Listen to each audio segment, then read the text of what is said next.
조카가 아주 어릴 때, 제가 23살 때 조카 손을 잡고 버스를 타게 되었습니다. 그때 처음으로 듣는 호칭이 있었습니다. 아저씨라고 했어요. 그래서 좀 왠지 나는 아직 아주 창창한 총각인데 아저씨라고 하니까 약간은 어색하더라고요. 그리고 이제 목사가 되어서 어떤 이발소에 갔는데 딱 들어갔는데 사장님 여기 앉으세요. 사장님 어떻게 깎아드릴까요? 사장님으로 자꾸 부르니까 왠지 어색하더라고요. 왜냐하면 지금까지 목사님으로 늘 불려졌는데 갑자기 가게 가니까 사장님 하니까 제가 그래서 사장님한테 사장이라고 부르지 마세요. 부담스러워요. 하니까 그러면 뭘로 불러드릴까요? 그럼 회장이라고 불러드릴까요? 아니요. 그럼 부장이라고 불러드릴까요? 아니요. 그래서 사실은 교회 목사라고 그때부터 이제 다시 목사라고 불렀어요. 사실 만약에 목사인 걸 뻔히 알면서 아저씨 막 이렇게 부르면 기분이 나쁘겠죠. 나는 분명히 목사로 불려야 돼. 그 사람이 모른다면 어쩔 수 없습니다. 그런데 교회에서 성도들이 다 목사로 알고 있는데 자꾸 아저씨, 사장님 이렇게 부르면 기분이 나쁘겠죠. 아마 여러분들도 그럴 것입니다. 여러분은 어떻게 불려지기를 원합니까? 오늘 보니까 베드로가 이스라엘 사람들아 라고 부르고 있습니다. 어쩌면 베드로는 마음속으로는 야 이 나쁜 놈들아, 이 도둑놈들아 잘 들어봐라 이렇게 말하고 싶었지만 그렇게 말하지 않았습니다. 그렇게 불렀다가는 뒤에 나오는 모든 말씀이 거부당할 수 있습니다. 자, 우리가 전도 나갈 때도 그렇습니다. 야, 내 말 들어봐 이렇게 말하면 오히려 반발하고 되어들 겁니다. 그러나 선생님 제 말씀 좀 들어보시겠습니까? 하면은 귀를 기울인다. 왜냐? 일단은 자기 자신을 존중해 주기 때문에. 도대체 무슨 말씀이길래 나에게 선생님으로 부릅니까? 라고 생각하면서 듣게 될 것입니다. 그것처럼 베드로는 야 이놈들아 하고 설교를 시작한 것이 아니라 이스라엘 사람들아 라고 부르며 설교를 시작합니다. 왜냐하면 유대인들은 이스라엘이라는 이름에 굉장한 자부심을 가지고 있어요.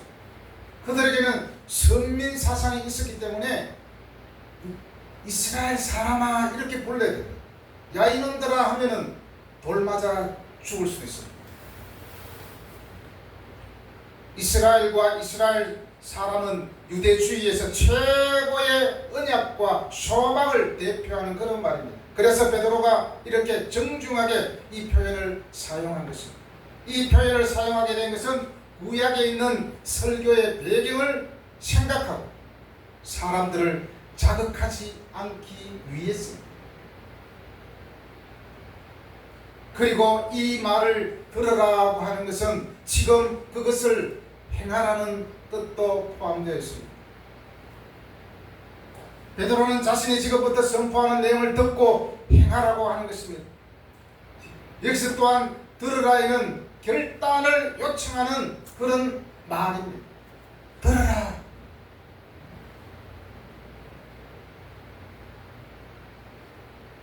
그리고 설교하고자 하는 내용에 대해서 듣는 이스라엘 사람들이 다 알고 있는 것을 전제로 이제 설교를 하기 시작합니다. 베드로는 이스라엘에 대한 자부심이 대단한 사람들에게 나를 믿으라 라고 말하지 않고 이 말을 들어보세요. 이 말을 들으라 하고 말문을 냅니다. 그리고 너희도 아는 바와 같이 무엇을 알고 있다는 것입니다. 무엇을 들으라고 하는 것일까요? 너희들도 내가 말하면 다 알아들을 것이다. 너희들이 이미 경험했기 때문에. 바로 그것은 예수님의 삶과 죽음 그리고 부활에 대해서 들으라는 것입니다. 지나갔지만 다시 언급하자면 어떤 목사님이 만약에 부흥회를 갔는데 아니면 많은 사람들을 모아놓고 설교를 하는데 막 욕을 하면서 설교를 하면 다 도망갈 거예요. 물론 조금 정신 나간 사람은 듣고 있는 사람도 있겠지만 많은 사람들이 도망갈 겁니다. 베드로는 그래서 아주 정중하게 그들을 불렀죠. 왜냐? 예수님의 삶과 죽음과 그리고 부활에 대해서 들어보세요. 그리고 여러분들이 우리가 지금 성령에 취해서 다른 언어로 기도하고 있는데 여러분들은 우리를 술 취한 사람으로 취급하고 있는데 그것이 아니라 거기에 그것을 알고 싶다면 바로 예수 그리스도에게 집중을 하세요 라고 지금 주문하고 있는 것입니다. 첫 번째로 베드로는 예수님의 삶을 들어보라고 말씀합니다. 하나님께서 나사렛 예수로 큰 권능과 기사와 표적을 너희 가운데 베푸사 너희 앞에서 그를 증언하신 것을 말합니다. 바로 예수님의 삶을 너희들이 지금 잘 알고 있다는 것입니다. 여러분들이 알고 있는 예수님께서 많은 사람들 앞에서 기적을 베푸시며 예수님 자신이 하나님의 아들이라는 것을 증언하셨다는 것입니다. 여기에서 일일이 예수님의 기적 사건에 대해서 말하지 않는 것은 그들도 이미 알고 있고 당시의 모든 사람들이 마음속에 여전히 생생하게 남아 있었기 때문입니다. 굳이 일일이 나열하지 않아도 그들은 알고 있습니다. 예수님이 이렇게 많은 기적을 베푸신 것은 하나님의 아들이라는 사실을 증거하기 위한 바로 그런 수단이었습니다. 그리고 이것은 역사적 사실이라는 것을 선포하고 있습니다. 여러분들이 분명히 그 현장에서 보지 않았느냐? 여러분들은 예수를 믿지 않지만 그러나 예수님이 베푼 기적은 보지 않았느냐? 바로 역사적 사실이라는 것을 선포하고 있는 것입니다. 여러분 여기서 우리가 꼭 알고 있어야 되는 것은 우리가 예수님의 삶에 대해서 들어봐야 되겠지만 우리가 예수님께 예수님의 삶을 본받는 것이 신앙이 아닙니다.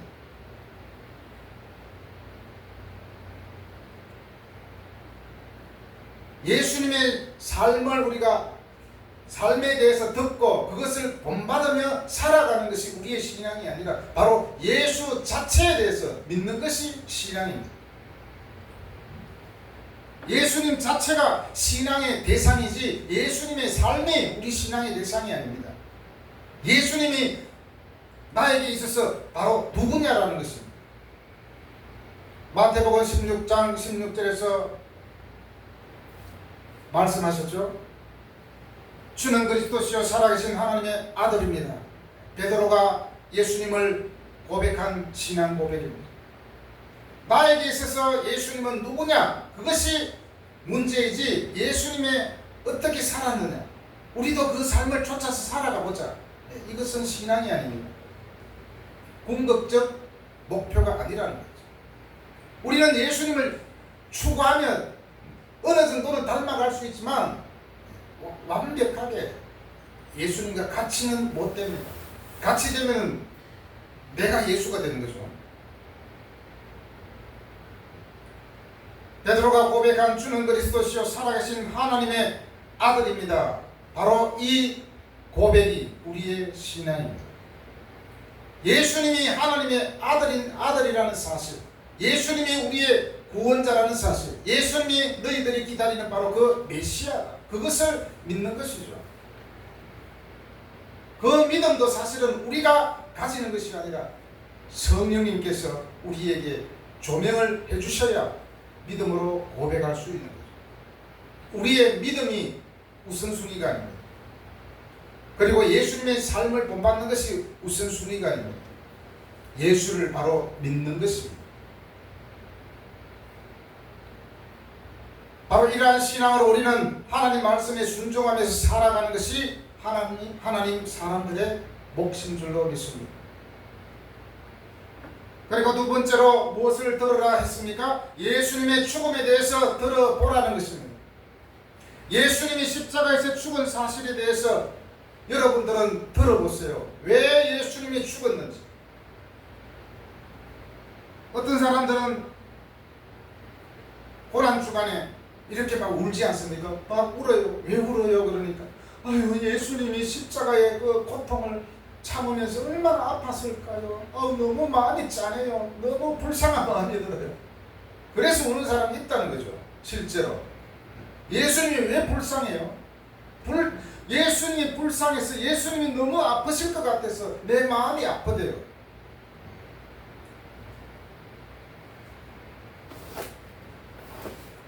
그것은 아니겠죠. 예수님이 도대체 왜 죽으셨는지, 왜 십자가에서 누구를 위해서 죽었는지 그것을 아는 것이 은혜고 믿음이지, 예수님이 죽음에 대해서 슬퍼하고 눈물 내는 것이 은혜가 아니라는 것입니다. 예수님이 왜 죽었느냐, 그것을 알고 믿는 것입니다. 예수님이 십자가에서 죽으신 것은 하나님의 정하신 뜻과 미리 아신 대로 내준 바 되었다라고 오늘 말씀에서 기록하고 있습니다. 예수님이 십자가에서 죽으신 것은 우연이 아니고 인간들에 의해 성취된 것도 아니고 하나님의 계획과 목적이 있었기 때문입니다. 그 목적을 아는 것, 그것이 우리가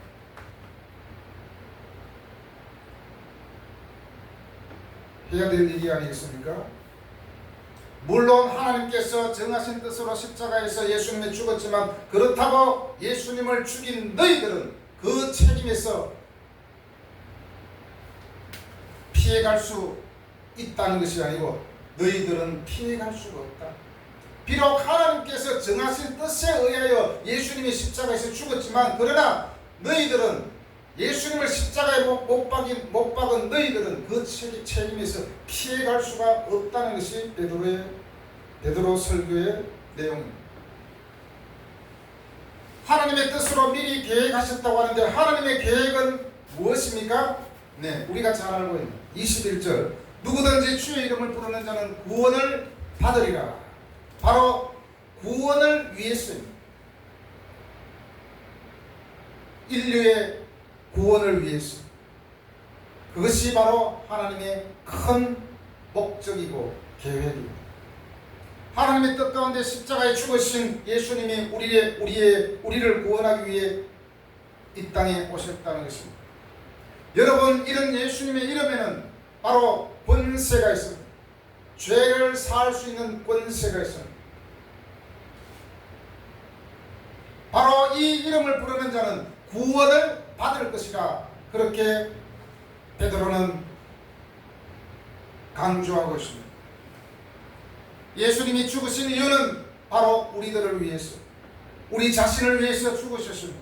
이 사실을 받아들이고 믿는 것이 바로 기독교 신앙입니다.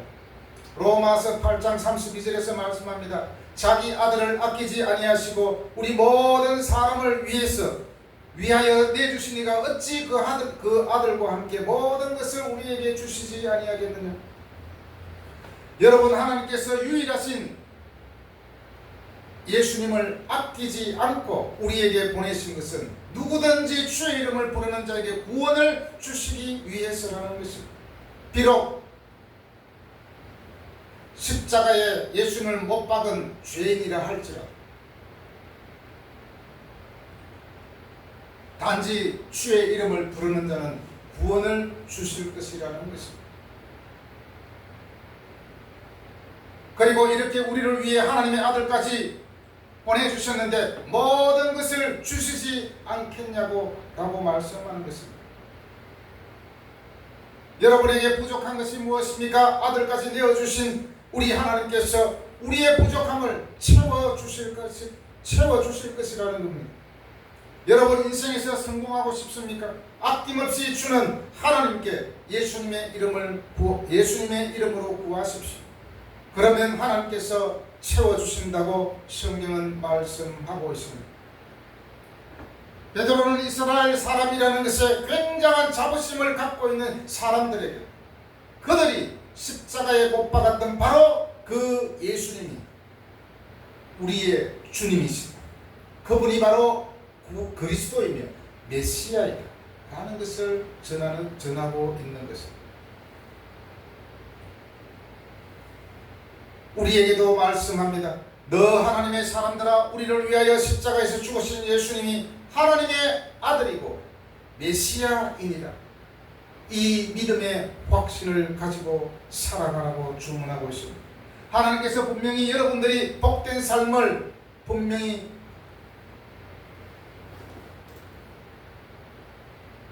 살아가라고 말씀합니다.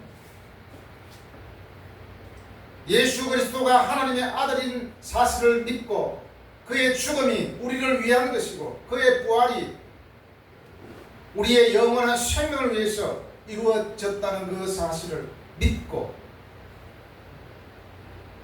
그 사실을 믿게 될 때 하나님께서 우리의 모든 것을 채워주실 줄로 믿습니다.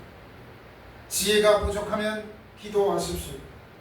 인생의 막다른 골목에 서 있다고 생각하면 하나님께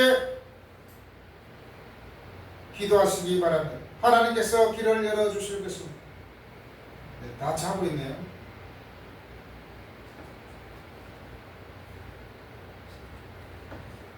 세 번째로 예수님의 부활 사건에 대해서 들어보라고 발송하고 있습니다. 예수님의 부활은 죽음을 정복한 사건입니다. 그리고 죽음의 수치를 완전히 제거해버린 그러한 사건입니다. 하나님은 사망의 사슬을 끊으심으로 예수님을 살려주셨습니다. 예수님을 죽음에 넘겨주신 하나님이 죽음에서 구원하셨습니다. 그래서 예수님의 부활에 대한 사상이 베드로 설교의 핵심입니다. 죽음이 그분을 붙잡아 둘 수 없었습니다. 사람들이 예수님을 죽였지만 하나님께서는 그분을 죽음에서 살리시어 죽음의 속박을 끊으셨습니다. 예수님의 부활을 통해 하나님의 자녀들을 사망의 권세에서 구원하셨고 자유케 하셨습니다. 이 자유함으로 살아가는 것이 하나님의 사람의 삶이 아니겠습니까? 예수님은 우리의 죄로 말미암아 죽음의 속박에 갇히셨지만 하나님은 예수님을 다시 살리셨습니다. 그것을 믿고 나아갈 때 하나님께서 우리의 부족함까지 채워주실 줄로 믿습니다. 베드로의 설교의 모든 내용에는 바로 부활 사건이 진실이라는 것을 확정하고 있습니다. 예수를 하나님께서 살리셨으니 우리 사도들과 동료들이 다 증인이다. 수많은 사람들이 목격을 했기 때문에 이것은 분명한 사실이라는 것입니다. 나 혼자만 목격했다면 거짓말일 수도 있지만 수많은 예수님을 본 사람들이 너무너무 많기 때문에 이것은 사실이라는 것입니다. 32절에서 베드로는 언급합니다. 이 예수를 하나님이 살리신 자라 우리가 다 이 일의 증인이로다. 한마디로 많은 사람들이 예수님의 부활을 목격했다는 것입니다. 그러니 비록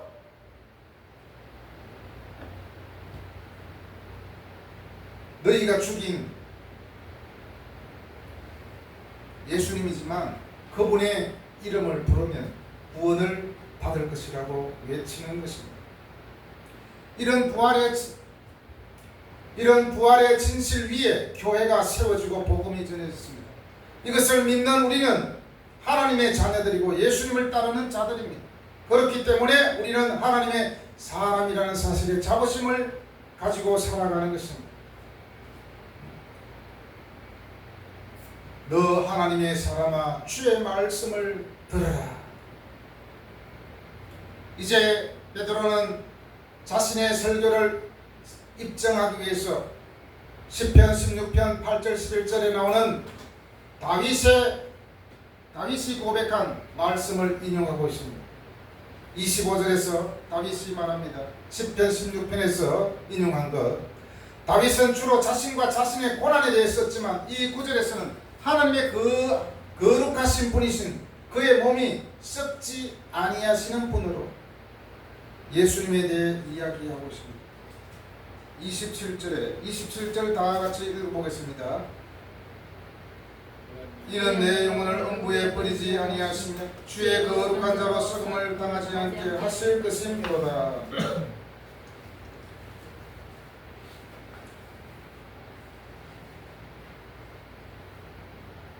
비록 다윗은 자신의 고난에 대해서 썼지만 이것은 예언에 속합니다.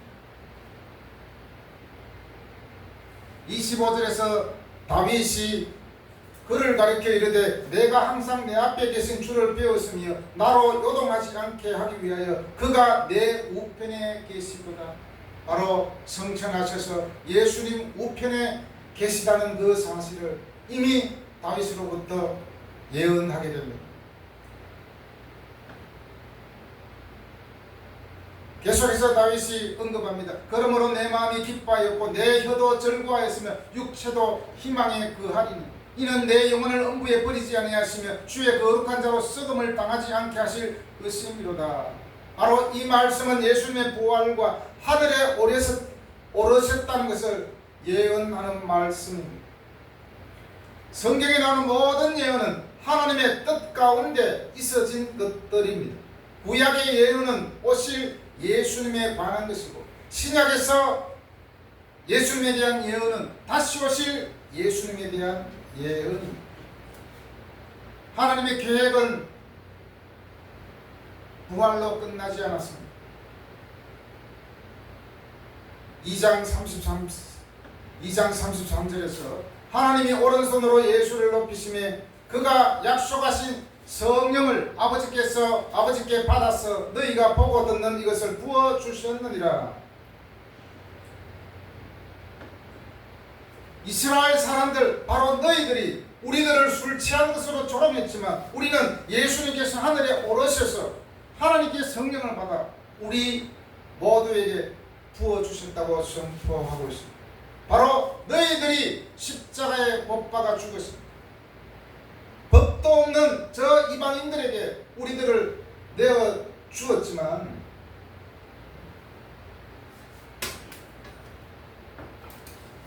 그 내어준 예수님이 우리에게 성령을 부어주셨다고 강조하고 있습니다. 그렇기 때문에 너희들이 죽인 예수님이 과연 누구인지 똑바로 알고 바로 그 예수님이 우리의 구원자이시고 메시아라는 것을 설교하고 있는 것입니다. 예수님은 최종적으로 높아지셔야 했습니다. 34절 35절에서 그 내용이 쭉 나옵니다. 이스라엘이 자랑스럽게 생각하는 다윗은 하늘에 올라가지 못했지만 너희들이 죽인 그 예수님은 하나님 우편에 앉히셨다라고 선포하고 있는 것입니다.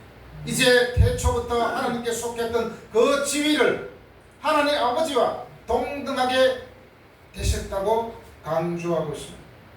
베드로는 먼저 예수의 삶과 죽음, 부활과 성천에 대해 이야기한 후에 하나님 아버지의 오른편에서 영화롭게 되신 예수님에 대해서 이제 말합니다. 만약 그들이 지금까지 예수께서 아직 무덤에 계시다고 착각하고 있었다면 베드로는 곧 그들의 오해를 불식시킬 것입니다. 너희들이 죽인 그분은 무덤에 있는 것이 아니라 바로 하나님 우편에 계시다. 바로 그분이 우리에게 성령을 보내주셨다. 바로 너희들도 그분을 믿으라 라고 하는 것입니다.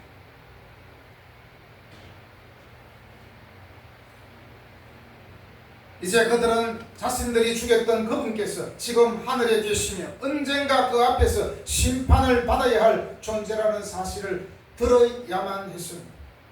이제 앞으로 너희들이 핍박한 그 예수님이 우리를 심판하시기 위해서 다시 이 땅에 오실 것이다. 그래서 너희들이 경각심을 가지고 예수 그리스도가 메시아임을 믿고 받아들이기를 촉구하고 있는 것입니다.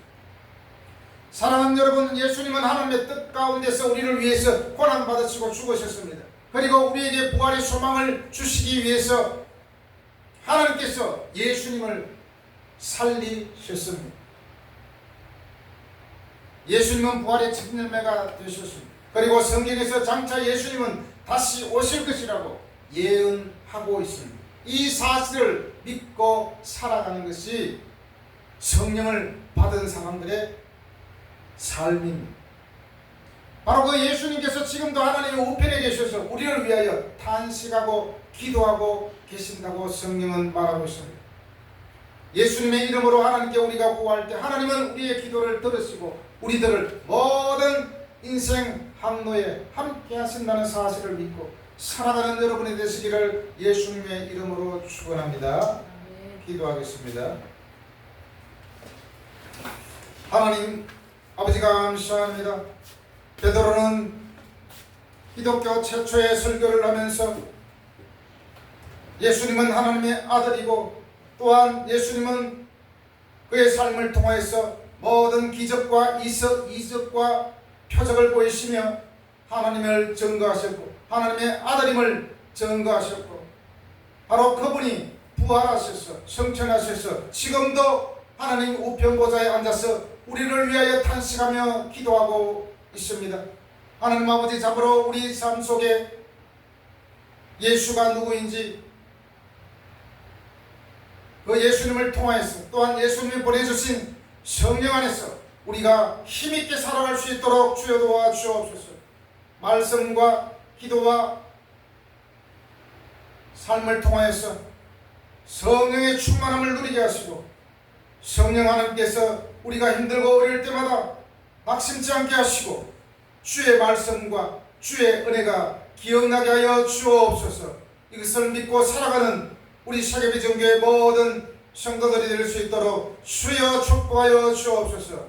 믿고 감사드리며 우리 주 예수님의 이름으로 기도드리옵나이다. 아멘. 찬송가 315장입니다.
하나님 아버지 감사합니다. 이 시간에 귀한 것 주님 앞에 드렸습니다. 주님 받으시고 모든 드린 손길에 주님 축복하시고 주여 예물이 헌금이 쓰여지는 것이 하나님의 영광이 드러나게 하시고 또한 드린 모든 손길에 하나님의 선하심이 나타나게 하시고 모든 저들의 삶을 통하여서 선한 영향력을 미칠 수 있도록 주여 도와주옵소서.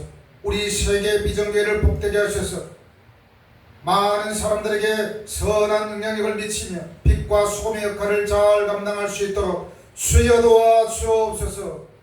예수님의 이름으로 기도드리옵나이다. 아멘. 다같이 일어나겠습니다. 찬송가 384장 1절 부른 후에 축도로 예배를 마치겠습니다. 384장.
우리 주 예수 그리스도의 은혜와 하나님의 크신 사랑과 성령님의 교통내주 충만하심, 오늘 예배를 드리고 우리 하나님께서 베풀어 주신 큰 구원의 강을 헤엄치며 은혜 충만하게 살아갈 수 있는 저들 되게 하시고, 또한 우리 세계 비전 교회와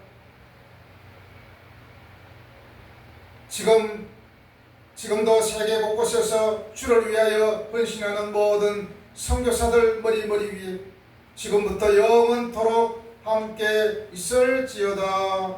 아멘.